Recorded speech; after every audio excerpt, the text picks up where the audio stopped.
اس لیے کہ یہ جلسہ آپ کا ہے، یہ بچے آپ کے ہیں،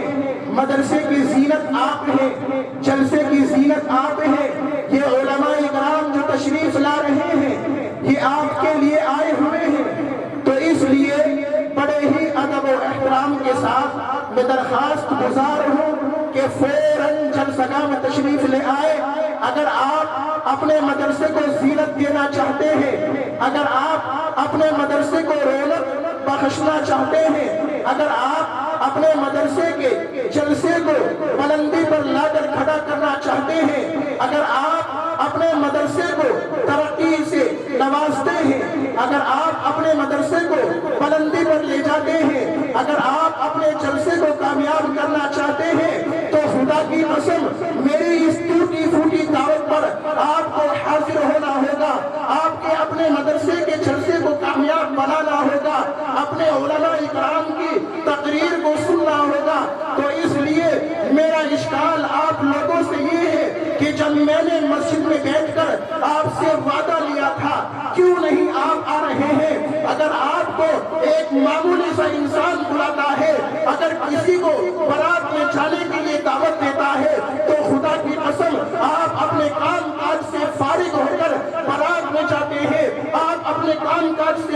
چھوڑ کر شادی میں شریک ہوتے ہیں، لیکن خدا کی قسم اس رب کے گھر میں آپ کیوں نہیں آ رہے ہیں؟ اس رب کے گھر سے کیوں ناراض ہے؟ آخر میں آپ سے معلوم کرنا چاہتا ہوں کہ آپ اس رب کے گھر سے کیوں اتنی محبت کیوں نہیں کر رہے ہیں؟ خدا کی قسم آپ آئیے اور میری اس حقیق دعوت کو قبول کریے، آپ اپنے جلسے کو کامیاب بنائیے، نہیں تو کل قیامت کے دن خدا کی قسم آپ کی پکڑ ہوگی کہ ایک ٹوٹے پھوٹے عالم نے آپ کو بار بار بلایا تھا، ایک ٹوٹے پھوٹے عالم نے آپ کو بار بار بلایا تھا، لیکن آپ نے اپنے عالموں کی دعوت کو ٹھکرا دیا تھا، آپ نے اپنے عالموں کی دعوت کو نیست و نابود کر دیا تھا۔ تو اس لیے میں آپ سے بڑے ہی ادب و احترام کے ساتھ درخواست گزار ہوں کہ فوراً جلسہ میں تشریف لے آئے۔ مجھے عام انسانوں سے شکوہ نہیں ہے،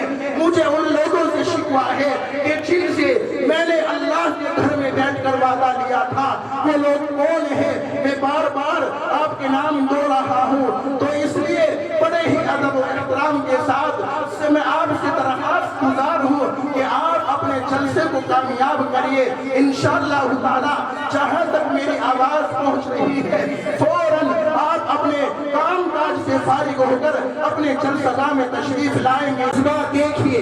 کہ یہ معصوم سے بچے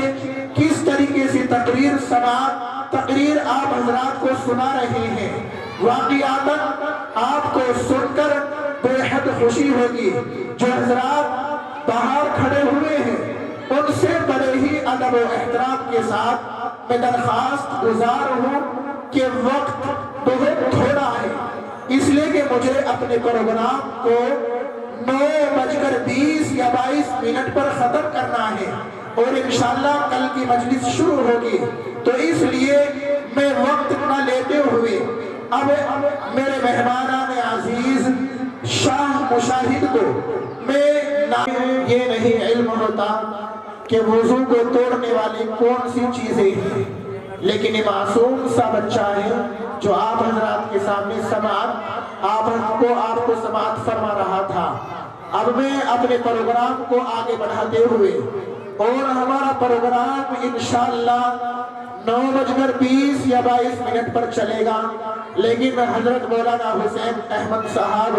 جو محتمم ہے مدرسہ عربیہ اشرف العلوم کاتکا سے، ابھی میری ان سے گفتگو ہوئی، وہ کہہ رہے ہیں کہ اگر 5 یا 10 منٹ میں لیٹ ہو گیا تو معذرت خواہ ہوں، تو اس لیے ان کے آنے کی تاخیر ہو سکتی ہے، نہیں تو میں اپنے پروگرام کو وقت تک فوراً دعا کرانے کے لیے تیار تھا، لیکن میں آپ سے معذرت خواہ ہوں کہ حضرت والا آ کر دعا فرمائیں گے۔ اب میں اپنے پروگرام کو آگے بڑھاتے ہوئے میرے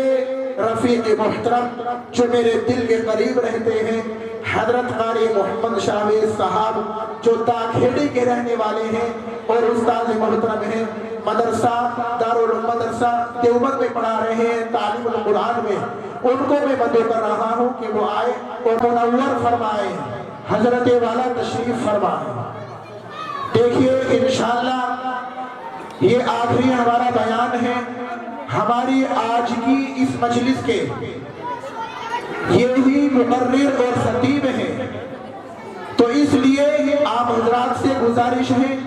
کہ آپ دل جمعی کے ساتھ میں جس طریقے سے آپ نے اپنے پروگرام کو سجایا، آپ نے اپنے جلسے کو رونق دی، الحمدللہ مجھے بڑی خوشی ہو رہی ہے کہ آپ نے میری محنتوں کو ضائع نہیں کیا، آپ نے اپنے مدرسے سے واقعاتاً ایک پیغام